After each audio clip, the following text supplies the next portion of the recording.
ನಮಸ್ತೆ ಸ್ನೇಹಿತರೆ, ಕ್ವಿಕ್ ಮನರಂಜನೆಗೆ ಸ್ವಾಗತ.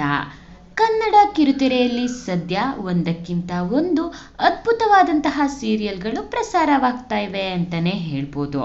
ಆ ಸೀರಿಯಲ್ಗಳಲ್ಲಿ ಕನ್ನಡ ಚಿತ್ರರಂಗದ ಖ್ಯಾತ ನಟನಟಿಯರು ಕೂಡ ಅಭಿನಯಿಸ್ತಾ ಇದ್ದಾರೆ. ಆ ನಟರು ಎಷ್ಟು ಸಂಭಾವನೆಯನ್ನ ಪಡಿತಾ ಇರಬಹುದು ಅನ್ನುವಂತಹ ಕುತೂಹಲ ನಿಮ್ಮೆಲ್ಲರಲ್ಲಿ ಇದ್ದೇ ಇರೋದು ಕಾಮನ್.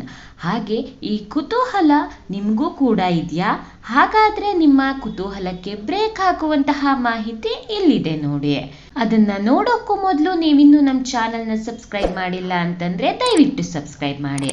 ಹೌದು ಸ್ನೇಹಿತರೆ, ಮೊದಲನೇದಾಗಿ ರಾಜೇಶ್ ನಟರಂಗ ಅವರು ಕಿರುತೆರೆ ಮತ್ತು ಹಿರಿತೆರೆಯಲ್ಲಿ ಮಿಂಚ್ತಾ ಇರುವಂತಹ, ಈಗ ಅಮೃತಧಾರೆಯ ಗೌತಮ್ ದಿವಾನ್ ಆಗಿ ಮೋಡಿ ಮಾಡ್ತಾ ಇರುವಂತಹ ನಟ ರಾಜೇಶ್ ನಟರಂಗ. ಇವರು ಪ್ರತಿ ಎಪಿಸೋಡ್ಗೆ 20,000ದಷ್ಟು ಸಂಭಾವನೆಯನ್ನ ಪಡಿತಾ ಇದ್ದಾರೆ. ಹಾಗೆ ಅಮೃತಧಾರೆಯ ನಟಿ ಛಾಯಾ ಸಿಂಗ್ ಅವರು ಕನ್ನಡ, ತೆಲುಗು ಮತ್ತು ತಮಿಳು ಸಿನಿಮಾಗಳಲ್ಲಿ ಮಿಂಚಿದವರು. ಸದ್ಯ 2 ಭಾಷೆಯ ಕಿರುತೆರೆಯಲ್ಲಿ ಇವರು ಸದ್ದು ಮಾಡ್ತಾ ಇದ್ದಾರೆ ಅಂತಾನೆ ಹೇಳ್ಬೋದು.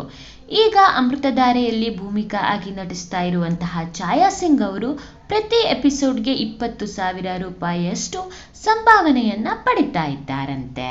ಕನ್ನಡದ ಹಿರಿಯ ನಟಿ ಹಾಗೂ ಸದ್ಯ ಪುಟ್ಟಕ್ಕನ ಮಕ್ಕಳು ಧಾರಾವಾಹಿಯಲ್ಲಿ ಪುಟ್ಟಕ್ಕ ಆಗಿ ಮಿಂಚ್ತಾ ಇರುವಂತಹ ನಟಿ ಉಮಾಶ್ರೀ ಅವರು.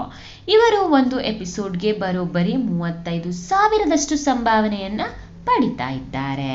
ಇನ್ನು ಕನ್ನಡ ಚಿತ್ರರಂಗದ ಎವರ್ ಗ್ರೀನ್ ಬ್ಯೂಟಿ ಶ್ರೀರಸ್ತು ಶುಭಮಸ್ತು ಧಾರಾವಾಹಿಯಲ್ಲಿ ತುಳಸಿಯಾಗಿ ಮಿಂಚ್ತಾ ಇರುವಂತಹ ನಟಿ ಸುಧಾರಾಣಿ ಅವರು ಪ್ರತಿ ಎಪಿಸೋಡ್ಗೆ ಸುಮಾರು 25,000 ರೂಪಾಯಿಯಷ್ಟು ಸಂಭಾವನೆಯನ್ನ ಪಡಿತಾ ಇದ್ದಾರೆ. ಇನ್ನು ಅಗ್ನಿಸಾಕ್ಷಿ ಸನ್ನಿಧಿಯಾಗಿ ಜನಮನ ಗೆದ್ದಂತಹ ವೈಷ್ಣವಿ ಗೌಡ ಅವರು ಇದೀಗ ಸೀತಾರಾಮ ಧಾರಾವಾಹಿಯಲ್ಲಿ ಸೀತಾ ಆಗಿ ಅಮೋಘ ಅಭಿನಯವನ್ನ ಮಾಡ್ತಾ ಇರುವಂತಹ ವೈಷ್ಣವಿ ಗೌಡ ಅವರು ಸುಮಾರು 25,000 ರೂಪಾಯಿಯಷ್ಟು ಸಂಭಾವನೆಯನ್ನ ಪ್ರತಿ ಎಪಿಸೋಡ್ಗೆ ಪಡಿತಾ ಇದ್ದಾರೆ. ಹಾಗೆ ಮಂಗಳಗೌರಿ ಮದುವೆ ಮೂಲಕ ಕನ್ನಡ ಸೀರಿಯಲ್ಗೆ ಎಂಟ್ರಿ ಕೊಟ್ಟು ಇದೀಗ ಸೀತಾರಾಮ ಧಾರಾವಾಹಿಯಲ್ಲಿ ರಾಮ ಆಗಿ ಮಿಂಚ್ತಾ ಇರುವಂತಹ ನಟ ಗಗನ್ ಚಿನ್ನಪ್ಪ ಅವರು ಪ್ರತಿ ಎಪಿಸೋಡ್ಗೆ 15,000 ರೂಪಾಯಿಯಷ್ಟು ಸಂಭಾವನೆ ಪಡಿತಾ ಇದ್ದಾರೆ ಎನ್ನುವಂತಹ ಮಾಹಿತಿ ಇದೆ. ಈ ಮಾಹಿತಿ ನಿಮ್ಗೆ ಇಷ್ಟ ಆಗಿದ್ರೆ ದಯವಿಟ್ಟು ವಿಡಿಯೋಗೆ ಒಂದು ಲೈಕ್ ನ ಕೊಡಿ.